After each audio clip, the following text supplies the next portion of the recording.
लालची भेड़िया और समझदार सारस। एक समय की बात है, एक घने जंगल में चंदन नाम का एक शक्तिशाली और क्रूर भेड़िया रहता था। वो अपनी भूख मिटाने के लिए हमेशा शिकार की तलाश में रहता था। एक दोपहर चंदन को अपने शिकार में बड़ी सफलता मिली। उसने एक बड़े जानवर को दबोच लिया और अब वो बड़े चाव से उसका मांस खा रहा था। वो इतनी जल्दी और लालच में खा रहा था कि उसे पता ही नहीं चला कि एक छोटी नुकीली हड्डी मांस के साथ उसके गले के भीतर चली गई। वो उसे निगलने की कोशिश कर रहा था, पर वो हड्डी न तो नीचे जा रही थी और न ही ऊपर निकल पा रही थी। वो हड्डी उसके गले के सबसे संकरे भाग में बुरी तरह फंस गई थी। देखते ही देखते भेड़िए के गले में तेज और असहनीय पीड़ा शुरू हो गई। ऐसा महसूस हो रहा था जैसे किसी ने उसके गले में एक तीव्र कांटा चुभो दिया हो। दर्द के मारे भेड़िया बेचैन हो उठा। उसने जोर जोर से खांसने की कोशिश की, अपने सिर को झटका दिया और जमीन पर ऊपर नीचे दौड़ने लगा, लेकिन कोई फायदा नहीं हुआ। उसकी दहाड़ जंगल में गूंज उठी। उस पीड़ा ने उसे पूरी तरह से असहाय बना दिया। वो दर्द से कराहते हुए जंगल में भागने लगा और जिस भी जानवर को देखता उससे अपनी मदद करने की विनती करता। वो हाथी से मिला, पर हाथी ने अपनी मस्त चाल में कहा, तुम्हारी सहायता करने के लिए कौन मूर्ख अपना सिर तुम्हारे खतरनाक मुंह के पास लाएगा। वो शेर के पास गया तो शेर ने उसे घूर कर देखा और भेड़िया बिना कुछ कहे ही वहां से दुम दबाकर भाग गया। दर्द बढ़ता जा रहा था और समय बीतता जा रहा था। भेड़िया निराश हो चुका था जब अचानक उसकी नजर एक ऊंचे सारस पर पड़ी।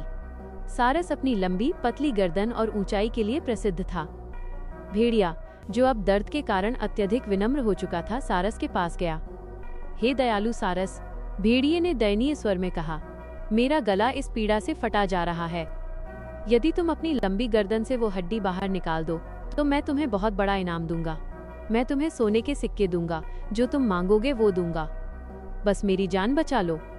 सारस ने पहले भेड़िए की धूर्त आंखें देखीं। वह जानता था कि भेड़िया कितना कपटी है, पर उसे लगा कि शायद यह एक अद्वितीय अवसर है।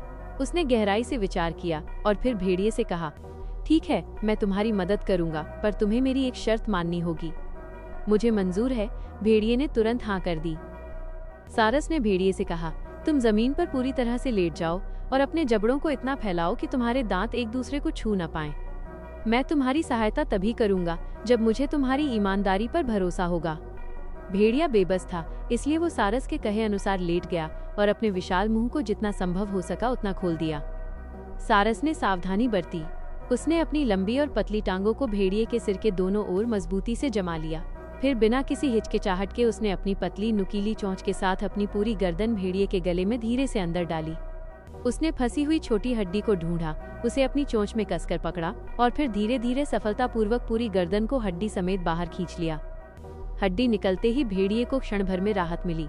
उसने उठकर अपने गले को सहलाया और जोर जोर से हंसने लगा।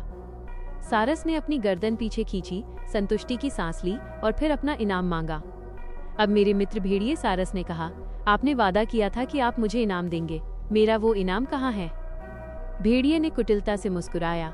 उसने अपने तेज डरावने दांतों को सारस के सामने दिखाया और एक भयानक हंसी हंसते हुए कहा, अरे मूर्ख, क्या तुम सच्चाई में इनाम चाहते हो? तुम्हारा सबसे बड़ा इनाम तो ये है कि तुमने अपना कमजोर सिर मेरे खतरनाक मुंह के अंदर डाला और मैंने तुम्हें बिना नुकसान पहुंचाए और जिंदा बाहर निकलने दिया।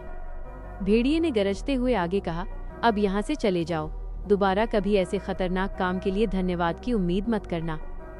सारस को ये सुनकर भारी निराशा हुई, पर वो समझ गया कि उसने एक धूर्त और कृतज्ञ प्राणी को बचाया था।